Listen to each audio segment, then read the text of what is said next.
Morning. I want to do a devotion on the faithfulness of God. I love talking about the character of God. Um, Out of Deuteronomy 7:9, it says, "Know therefore that the Lord your God, He is God, faithful God, who keeps His covenant and His loving kindness to 1,000 generations of those who love Him and keep His commandments." God is faithful and longs to bless a family who will walk in His ways. To 1,000 generations, He will only allow evil to go to the third or fourth generation before He cuts it off. I love this contrast that I'm trying to get across, is the sense of when there's goodness in a generation, God will look to extend it for 1,000 generations. But in regards to evil for three or four, at most, a man will have influence over his sons, his grandsons, and maybe his great-great-grandsons, but that's three or four generations. And what God is saying is an evil man will only be able to influence directly the people, son, grandson, or great-great-grandson, and that's the extent of his influence. And then God will try to stop it at that place and limit it. Whereas in a good man or family, when there's life, he'll try to promote it and see it down to 1,000 generations. Whatever you learn about Him is true, that is right, that is connected to who He is. You will never, ever lose that revelation, as it will never change. He does not change because He is faithful to who He says He is. In this, He is faithful to what He says, to the truth and the light of eternal reality.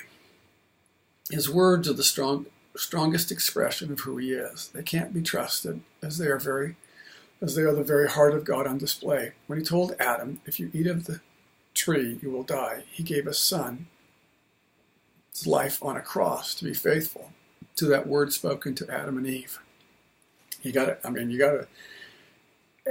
It's fascinating. And when we talk about the Word of God, we're not talking about ink on a piece of paper. We're talking about, what does God say? What's the expression of His hearts coming through the words? Because life and death is in the power of the tongue. And when God speaks life, that's what He does. He speaks life. So when He said to Adam and Eve, "If you eat of this, you will die," because He's faithful to Himself, that word was real. And He gave His Son to be real to His word. So part of the reason God died was not just because He loved us, and He does, but because He's faithful to what He says. Sadly, we confuse faithfulness with a false sense or type of loyalty. We assume there is a limited amount of love that God has, so He must allocate it cautiously. We assume that when He does love someone, He loves them in a biased, loyal way that favors them above others who have not earned His precious but very limited quantity of love. This is all we have ever known, a biased loyalty that we assume is faithfulness. We think we can get this and be favored, and we are disappointed when we are not favored. We want Him to be loyal to us, partial towards us. But this creates competition for the love that is available and quickly leads to works to justify earning this love. Yeah, I find it in myself. I find out I want to be special in God's eyes because I have this scarcity mentality that there's only so much love. I mean, that's a lot you ever experience as a human being. Everything you come in contact with our world has there's a scarce amount of it, and you must compete to get that scarce amount.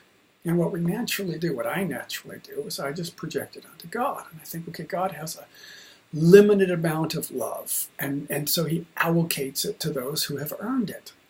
But that's absurd. That's projecting to Him. And what I begin to realize is He doesn't have a limited amount of love. When He says, "I love you," He means it. Not on an allocation basis, but on an unreserved, and in our case, undeserved opportunity for us to have access to that without end. But God is not working with a small amount of love. His resource for love is unlimited. There is no lack. He can be faithful to each and every one of us. Even when we are faithless, He remains faithful, because it is an expression of who He is. And promise you this, God will be faithful to you.